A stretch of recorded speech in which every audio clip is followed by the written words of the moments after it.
¿Qué pedo, pinches perros del mal? Espero que se encuentren bien. Hoy estamos en una lectura aparte de la autora Winking Ives. Este es un documento bibliográfico, que de título lleva El telégrafo y la orquesta. En Bates, o sea, eso es entre comillas, ¿no? Dice, en Bateson, Gregory y otros, la nueva comunicación. Barcelona, Kairos, 1984, páginas 11 de 11 de 25, o de la 11 a la 25. No sé.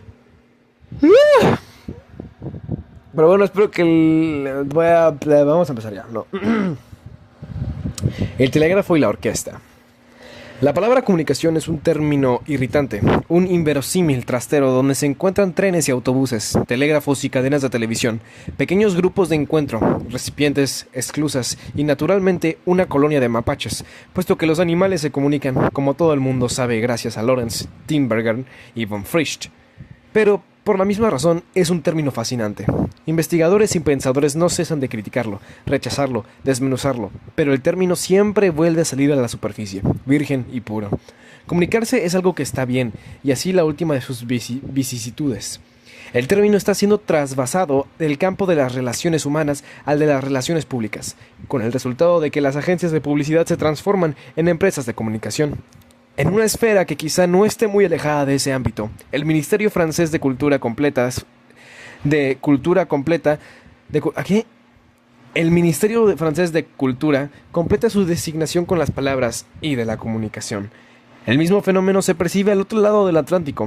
Tal imperio hollywoodense se transforma en Warner Communications Inc. Corporation, y la voz americana forma parte de la International Communication Agency. Para poner un poco de orden en este fárrago semántico y llegar de un modo ponderado a nuestra comunicación, quisiera seguir muy brevemente el recorrido de ese camaleón en las lenguas francesa e inglesa. Comunicar y comunicación aparecen en la lengua francesa en la segunda mitad del siglo XIV. El sentido básico, participar en, está aún muy próximo al latín comunicar, comunicare, participar en común, poner en relación. Esta participación en común parece comprender incluso la unión de los cuerpos, como lo testimonia este pasaje citado por Godefroy. Quand mon marina sciu de moi, avoir l'insne, j'aille ben volu, afin que lui fût tolu les droits de engendrer, qui la last, a toet te comunicast, te foisant quasi ma compagne. Así es, acabo de leer unas cosas en francés que seguramente lo leí todo mal. Continuamos. Hasta el siglo XIV, comunicar y comunicación están, pues, muy próximos a comulgar y comunión, términos más antiguos, siglos X a XII, pero procedentes también de comunicara. A estos términos puede asimilarse también el sustantivo francés communia, en el sentido de propietario en común, aunque explicado e ilustrado por Littre. Este último término no lo recogen ya los grandes diccionarios, a partir de ese sentido general de participación de dos o varios. En el siglo XVI aparece el sentido de practicar una noticia. Desde entonces hasta fines del siglo, comunicar comienza a significar también transmitir una enfermedad, por ejemplo. Un siglo más tarde, el diccionario de Furetière, 1690, ofrece el ejemplo: el imán comunica su virtud al hierro. En el siglo XVIII aparecen así los tubos comunicantes. Así pues, parece que los usos que significan globalmente participar, compartir, pasan progresivamente a un segundo plano para ceder el primer lugar a los usos centrados alrededor de transmitir. Del círculo se pasa al segmento. Trenes, teléfonos, periódicos, radio y televisión se convierten sucesivamente en medios de comunicación, es decir, medios para pasar de A a B. Este sentido de transmisión es el que predomina en todas las acepciones francesas contemporáneas. La evolución general del término inglés es parecida a la de su homólogo francés. Cuando en el siglo XV la palabra aparece en la lengua inglesa, la raíz latina communis todavía impregna fuertemente el sentido. El término es casi sinónimo de comunión y significa el acto de compartir, de participar en común. A finales del siglo XV, communication se convierte también en el objeto del que se participa en común y 2 siglos más tarde en el medio para proceder a esa participación. Sin duda, en el curso del siglo XVIII, con el desarrollo de los medios de transporte, es cuando el término se pluraliza y se convierte en el término general abstracto para denominar a carreteras, canales y, más tarde, ferrocarriles. En el primer tercio del siglo XIX, en Estados Unidos, y hasta 1950, en Gran Bretaña, el término comienza a designar a las industrias de la prensa, el cine, la radio y la televisión. Esta última acepción comienza a extenderse actualmente en los países europeos, sobre todo en el vocabulario tecnocrático y periodístico, pero todavía no se ha incorporado, por ejemplo, a los grandes diccionarios de la lengua francesa. En cambio, el suplemento de 1970 del Grant Robert añade una nueva definición a las 4 ya establecidas. Después de 1. Acción de comunicar algo a alguien. 2. La cosa que se comunica. 3. Acción de comunicarse con alguien. Y 4. Paso de un lugar a otro. Robert añade 5. C. Toda relación dinámica que interviene en un funcionamiento. Teoría de las comunicaciones y de la regulación. 5. Cibernética, información y comunicación. Se trata de un punto esencial para nosotros. Por primera vez en la historia semántica del término, una nueva acepción parece estar en ruptura total con el pasado. Aquí comienza efectivamente nuestro análisis. Comunicación entra en el vocabulario científico. En ello han tenido una participación esencial 2 obras publicadas en Estados Unidos. En 1948, el científico norteamericano Norbert Wiener publica Cybernetics. Un año después, uno de sus antiguos alumnos, Claude Shannon, da a luz a The Mathematical Theory of Communication. Durante la Segunda Guerra Mundial, Wiener tuvo que estudiar el problema de la conducta de tiro de los cañones antiaéreos, DCA. Como el avión vuela a una velocidad muy grande, es preciso predecir su posición futura a partir de sus posiciones anteriores. Si el cañón está informado de la separación entre la trayectoria real y la ideal de sus obuses, puede acercar progresivamente al avión hasta abatirlo. En este problema, Wiener reconocía el principio conocido y utilizado desde hacía largo tiempo, el feedback o retroacción, y dio a este principio un alcance universal al hacer de él la clave de bóveda de la cibernética, o ciencia del pilotaje. La palabra griega kybernetes significa piloto o timón. Wiener vio en el cañón que trata de alcanzar al avión el brazo que lleva un vaso de agua a la boca o una máquina de vapor que mantiene un régimen constante, un mismo proceso circular en el que las informaciones sobre la acción en curso nutren a su vez feedback al sistema, permitiéndole alcanzar su objetivo. Así, este científico pensó en una ciencia que estudiara el control y la comunicación en el animal y la máquina. Y aquí hay un pequeño esquema que no se ve ni madres. Ay, perdón. El proyecto de la cibernética es más una forma de reflexionar que una teoría articulada y detallada. A partir de la idea de la retroacción, la explicación lineal tradicional queda un poco anticuada. Todo efecto retroactúa sobre su causa. Todo proceso debe estar concebido según un esquema circular. La idea es simple, pero sus implicaciones son importantes, sobre todo cuando se introduce la noción de sistema en el análisis. Paralelamente al trabajo de Wiener y sus colegas, un grupo de investigación animado por el biólogo austrocanadiense Ludwig von Bertalanffy intenta construir una teoría general de los sistemas. Partiendo de la observación de que son muy numerosas las disciplinas que se reflejan como sistemas de elementos más que como los elementos aislados, sistema solar, sistema social, sistema ecológico, etc., estos investigadores se proponen investigar los principios que se emplean para los sistemas en general, sin preocuparse de su naturaleza física, biológica o sociológica. Un sistema se define como un complejo de elementos en interacciones cuya naturaleza no es aleatoria.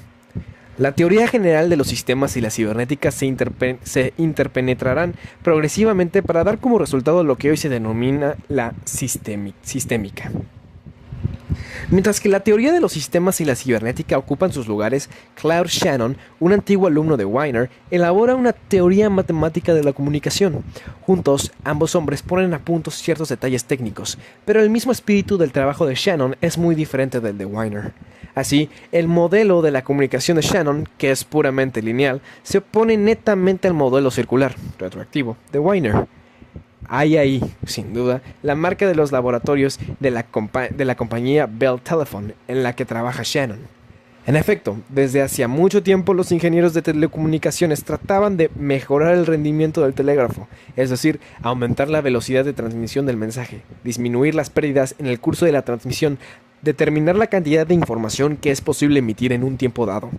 Más allá de las mejoras técnicas, algunos de ellos trataban también de construir una teoría matemática del telégrafo, o teoría de la transmisión de un mensaje de un punto a otro. Claude Shannon logró formular una teoría clara y precisa, la teoría matemática de la comunicación que propuso en su libro de 1949 es, pues, una teoría de la transmisión. Comunicación se entiende en el sentido que prevalece desde el siglo XVIII. Para fijar previamente las ideas, Shannon propone un esquema del sistema general de comunicación, que entiende como una cadena de elementos, la fuente de información que produce un mensaje, la palabra en el teléfono, el emisor, que transforma el mensaje en señales, el teléfono transforma la voz en oscilaciones eléctricas, el canal, que es el medio utilizado para transportar las señales, cable telefónico, el receptor, que construye el mensaje a partir de las señales, y el destino, que es la persona o la cosa a la que se envía el mensaje. Durante la transmisión, las señales pueden ser perturbadas por ruido, chirrido en línea, es decir, y pues ya es un esquema que es mundialmente conocido, ¿ok? A partir de aquí las cosas se complican. La clave de bóveda de la teoría de Shannon es el concepto de información. Pero no se trata de información en el sentido corriente de noticia o de informe, sino de una magnitud estadística abstracta que califica el mensaje independientemente de su significación. Como dice el pequeño Larousse, la cantidad de información es la medida cuantitativa de la incertidumbre de un mensaje en función del grado de probabilidad de cada señal que compone ese mensaje. Cuando enviamos un telegrama, el final de cada palabra es tan previsible que lo suprimimos. Su cantidad de información es demasiado débil, solo son necesarias las primeras letras. En principio, no importa qué letra del alfabeto ni qué palabra del léxico puedan enviarse a través de las ondas. La incertidumbre es total. Pero desde el momento en que se forman las primeras letras, disminuye el número de mensajes todavía posibles. Para el estadístico, no es necesario recurrir al sentido para completar las palabras inacabadas. Cada lengua posee una estructura estadística tal que si una letra determinada ha aparecido, ya no es posible que vuelva a presentarse antes de un número n de otras letras. Si ha aparecido tal grupo de letras, no le podrá seguir tal otro grupo, y así sucesivamente. Ay, perdón. A la madre. Perdón, me dio un poco de reflujo de la nada. Ay, cabrón. Ay, perdón. Ok. En una palabra, la información de Shannon es ciega. Parece perfectamente adaptada a los ordenadores que nacen en la misma época. Tanto los trabajos de Shannon como los de Wiener tuvieron una enorme resonancia a principios de los años 50. La cibernética se popularizó con la aparición de los primeros robots, sobre todo las tortugas del inglés Grey Walter o los patos de Francais Albert Ducrocq. Se trata, de hecho, de células fotoeléctricas montadas sobre ruedecillas que, atraídas por la luz, ruedan, se detienen, retroceden, etc., prestándose a diversas interpretaciones zoomórficas, antropomórficas. Por otra parte, este exceso de imaginación en la analogía entre el hombre y la máquina es lo que eclipsará a la cibernética a finales de los años 50, o al menos la limitará al dominio del ingeniero, donde alcanzará su madurez en la serenidad. La nueva definición de la comunicación que presenta el gran Robert en 1970, muy próxima a la de la retroacción, feedback, muestra cómo los conceptos de la cibernética se han insertado con calma en las adquisiciones del conocimiento científico contemporáneo. La teoría matemática de la comunicación no asediará jamás la imaginación del gran público, pero conseguirá una profunda penetración en diversas disciplinas científicas, tanto en Francia como en Estados Unidos. No solo la hallaremos entre los ingenieros y físicos, sino también entre los sociólogos, psicólogos y lingüistas. Por no citar más que uno de estos últimos, podemos señalar la sorprendente analogía entre el esquema de Shannon y el modelo de la comunicación verbal de Roman Jakobson. Y el modelo de la comunicación verbal que Roman Jakobson propuso en 1960. Y aquí hay una cosa que dice emisor, contexto, mensaje, contacto, código, destinatario. El caso de Jackson ilustra un fenómeno reconocible en todos los investigadores en ciencias humanas que han utilizado de cerca o de lejos la teoría de la comunicación de Shannon. Se eliminan los aspectos más técnicos, sobre todo los que conciernen a la noción de información. Finalmente no queda más que la forma general del esquema, o sea, de 2 a 4 casillas unidas por flechas en dirección de izquierda a derecha. Gracias, sin duda, a su extrema depuración, este esquema se ha convertido en el modelo de la comunicación en ciencias sociales, tanto en Estados Unidos como en Europa. Desde luego, son muy numerosas las críticas y las modificaciones sufridas, pero no se ha salido de la pareja emisor-receptor. Es como si el único elemento que Shannon ha podido legar a los legos en ingeniería sea la imagen del telégrafo que impregna todavía el esquema original. Podríamos hablar así de un modelo telegráfico de la comunicación.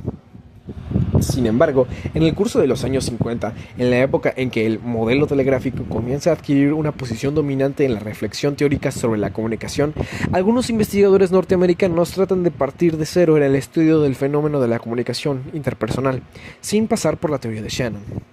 Estos investigadores proceden de horizontes diversos. El antropólogo Gregory Bateson y un equipo de psiquiatras intentan formular una teoría general de la comunicación apoyándose en datos en apariencia tan dispares como los diálogos entre un ventríloco y su marioneta, observaciones de nutrias jugando o estudios del comportamiento esquizofrénico.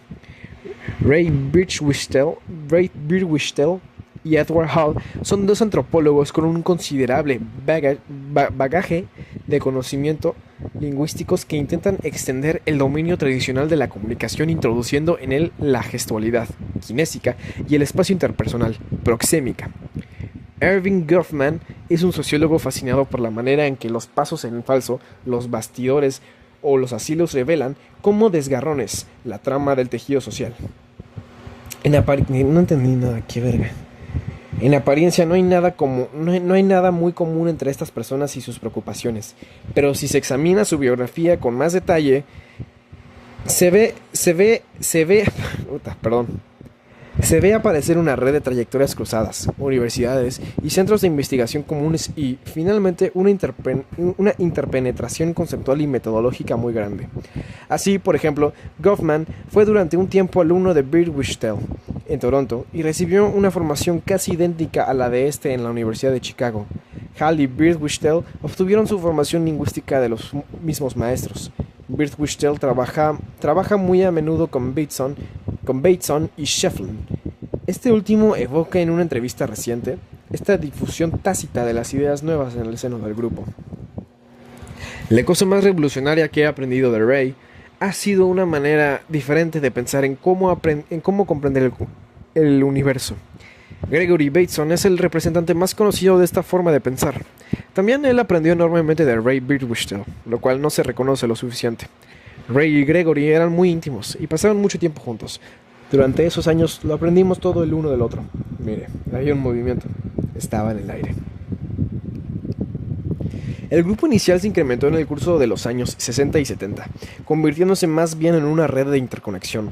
Don Jackson y Paul Watzlawick prosiguen la obra de Bateson en el seno de la psiquiatría. Stuart Sigman continúa hoy el pensamiento de Birdwhistell y Goffman, para mejor destacar el carácter a la vez personal, no institucional e intelectual de esta red. Se podría hablar así de una universidad invisible. Los miembros de esta universidad, por supuesto, no se han reunido jamás, sino es de manera accidental en el curso de algún coloquio, pero cada uno sabe lo que hace el otro mucho antes de que se publiquen sus trabajos respectivos. cartas, llamadas telefónicas, visitas directas o indirectas por intermedio de estudiantes, hacen circular la información. Sin embargo, no hay que tomar muy al pie de la letra a esa universidad invisible, pues sin duda, solamente en los inicios de la red de sus miembros pudo formar un círculo a través de Estados Unidos. Hoy, cuando la tercera generación, Sigman y sus colegas, ocupa su lugar, la red tiende a ramificarse más y más. Todavía tienen lugar los intercambios, pero los desarrollos independientes se multiplican. Falta que el análisis de los trabajos realizados por los miembros de la universidad revele un consenso muy amplio sobre lo que debe ser y no ser la investigación sobre la comunicación en la interacción. Sin atribuir un valor casual a la red de información constituida por la universidad, no obstante, es posible poner de relieve esa relación entre contactos personales y consenso intelectual. Dicho consenso se funda en una oposición a la utilizada en las ciencias humanas del modelo de la comunicación de Shannon. Según estos investigadores, la teoría de Shannon ha sido concebida por y para ingenieros de telecomunicaciones, y hay que dejárselas a ellos. La comunicación debe estudiarse en las ciencias humanas según un modelo que le sea propio. Estos investigadores estiman que la utilización del modelo de Shannon en lingüística, antropología o psicología ha conducido al resurgimiento de los presupuestos clásicos de la psicología filosófica sobre la naturaleza del hombre y de la comunicación. Según ellos, la concepción de la comunicación entre dos individuos como transmisión de un mensaje sucesivamente codificado y después de codificado reanima una tradición filosófica en la que el hombre se concibe como un espíritu enjaulado en un cuerpo, que emite pensamientos en forma de ristras de palabra. Esas palabras salen por un orificio ad hoc y son recogidas por embudos igualmente ad hoc, que las envían al espíritu del interlocutor, el cual las analiza y extrae su sentido. Según esta tradición, la comunicación entre dos individuos es, pues, un acto verbal, consciente y voluntario. Para nuestros investigadores, si la investigación de la comunicación interpersonal retoma por su cuenta estas posiciones filosóficas antiguas, no podrá salir jamás de las aporias en las que desembocan. Según ellos, hay que partir otra vez de la visión ingenua del historiador natural, como se decía en el siglo XVIII, es decir, desde el punto de vista del observador del comportamiento natural. Los seres humanos se mueven, emiten sonidos, ingurgitan alimentos, se reúnen en pequeños grupos de jóvenes y de mayores, de hombres y mujeres, etc. Es posible desarrollar esta descripción naturalista al infinito. Igualmente se puede disponer los millares de comportamientos observables en categorías, clases y géneros a partir de múltiples oposiciones, pero esta tarea también puede proseguir sin terminar jamás. Para los miembros de la Universidad Invisible, la investigación de la comunicación entre los hombres solo comienza a partir del momento en que se formula la pregunta: ¿cuáles son, entre los millares de comportamientos corporalmente posibles, los que retiene a la cultura para constituir conjuntos significativos? Esta pregunta puede parecer extraña. De hecho, se trata simplemente de una generalización de la cuestión fundamental de lingüística que, ante los millares de sonidos que puede producir el aparato de la fonación, intenta localizar las pocas decenas de sonidos utilizadas por una cultura para constituir una lengua determinada. Plantear esta cuestión de una selección y una organización de los comportamientos entraña la adhesión a un postulado. La existencia de códigos del comportamiento personal e interpersonal regularían su apropiación en el contexto y, por lo mismo, su significación. Todo hombre vivirá necesariamente, si de manera inconsciente, en y por los códigos, ya que todo comportamiento supone su uso. Pues bien, los investigadores que reaccionaban contra el modelo verbal, voluntario y consciente de la comunicación llamarán precisamente comunicación a toda utilización de esos códigos. En consecuencia, no es posible dejar de comunicarse. Esto es uno de los axiomas fundamentales del libro Una lógica de la comunicación, escrito por 3 miembros de la Universidad Invisible: Paul Watzlawick, Janet Bevan y Don Jackson. La analogía con el lenguaje puede hacer comprender esta posición aparentemente paradójica. Desde que un individuo abre la boca y le habla a otro individuo, utiliza, a pesar suyo, una multitud de reglas. Reglas de formación del lenguaje, reglas de utilización de un nivel de lenguaje apropiado a su interlocutor, al tema abordado, al lugar en el que se encuentran, reglas de colocación de los giros y los tiempos que habla acordados a cada interlocutor, etc. El conjunto del sistema de comportamiento, en el que la palabra no es más que un subsistema, puede considerarse entonces en la misma perspectiva, como escribe Paul Watzlawick y John Buckland en una obra reciente, The Interactional View. Tener, sin embargo, De la misma manera que es posible hablar correcta y corrientemente una lengua y no tener, sin embargo, la menor idea de su gramática. Obedecemos de una manera permanente a las reglas de la comunicación, pero las reglas mismas, la gramática de la comunicación, es algo de lo que somos inconscientes. Ok. Para estos autores, la comunicación es, pues, un proceso social permanente que integra múltiples modos de comportamiento: la palabra, el gesto, la mirada, la mímica, el espacio interindividual, etc. No se trata de establecer una oposición entre la comunicación verbal y la comunicación no verbal. La comunicación es un todo integrado. Bert Wistel, uno de los primeros teóricos de la Universidad de Invisible, dirá un día a este respecto: para mí, hablar de comunicación no verbal tiene tanto sentido como hablar de fisiología no cardíaca. De la misma manera, para estos autores, no se puede aislar cada componente del sistema de comunicación global y hablar del lenguaje del cuerpo, lenguaje de los gestos, etc., asumiendo con ello que cada postura o cada gesto remite inequívocamente a una significación particular, como ocurre con los enunciados del lenguaje verbal, en el contexto del conjunto de los modos de comunicación. ¿Qué? A la madre, me estoy perdiendo, mi cabrón, perdón.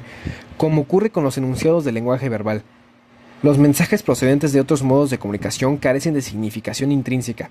Solo en el contexto del conjunto de los modos de comunicación relacionado a su vez con el contexto de interacción puede adquirir sentido la significación. Bert Wistel y Schefflin proponen así un análisis de contexto por oposición al análisis de contenido que favorece el modelo de Shannon.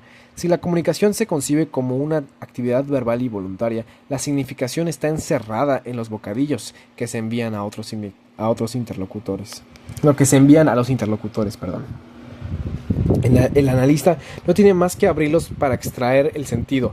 Por el contrario, si la comunicación se concibe como un proceso permanente en varios niveles, para comprender la emergencia de la significación, el analista debe escribir el funcionamiento de diferentes modos de comportamiento en un contexto dado, lo cual es un trámite muy complejo. Así, ciertos miembros de la universidad trabajarán mediante el estudio de casos filmados y grabados. Otros trabajarán por observación directa sobre el terreno, como los antropólogos.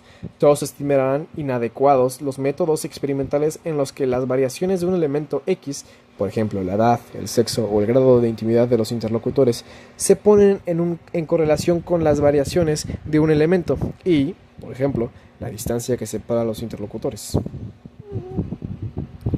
Según ellos, la complejidad de la menor situación de interacción es tal que es vano querer reducirla a dos o varias variedades, trabajando de manera lineal. Es preciso concebir las investigaciones de la comunicación en términos de niveles de complejidad, de contextos múltiples y de sistemas circulares. En este sentido, se relacionan con la cibernética de Norbert Wiener, que según ellos no debe dejarse a los ingenieros.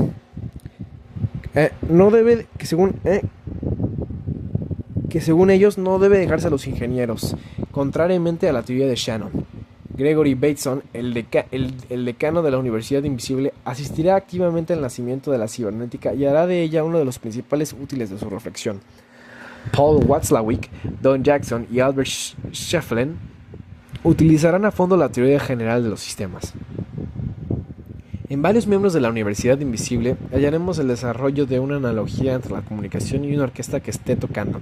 Así, Albert Schefflin escribe: si planteamos que la forma de la composición musical en general es análoga a la estructura de la comunicación norteamericana, variantes particulares de la música, por ejemplo, una sinfonía, un concierto, etc., puede concebirse como análogas a estructuras comunicativas especiales, por ejemplo, una psicoterapia.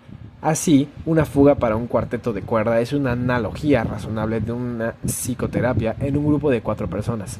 A la vez, en el cuarteto y en la sesión psicoterapéutica hay realización, performance, de las estructuras. En cada caso, la ejecución mostrará un estilo y particularidades propias, pero seguirá también una línea y configuración generales. La diferencia entre estas dos estructuras es que la composición musical posee una partitura explícita, escrita y conscientemente aprendida y repetida. La partitura de la comunicación no ha sido formulada por escrito y, en cierta medida, ha sido aprendida inconscientemente. La analogía de la orquesta tiene la finalidad de hacer comprender cómo puede decirse que cada individuo participa en la comunicación, en vez de decir que constituye el origen o el fin de la misma. La imagen de la partitura invisible recuerda más precisamente el postulado fundamental de una gramática del comportamiento que cada uno utiliza en sus intercambios más diversos con el otro. En este sentido, podríamos hablar de un modelo orquestal de la comunicación, por oposición al modelo telegráfico. El modelo orquestal, de hecho, vuelve a ver en la comunicación el fenómeno social que tan bien expresaba el primer sentido de la palabra, tanto en francés como en inglés: la puesta en común, la participación, la comunión. Ahora, es preciso que nos detengamos en cada uno de los investigadores de los que nos ocupamos aquí, a fin de extraer rasgos comunes y rasgos distintivos, tanto en su inserción en el seno de la universidad como en su utilización del modelo orquestal de la comunicación. En una tercera y última sección, el trabajo de análisis intrínseco operado, se abrirá una discusión sobre la relación entre el modelo orquestal de la comunicación y la ciencia de la comunicación que ha evocado varias veces Levi-Strauss.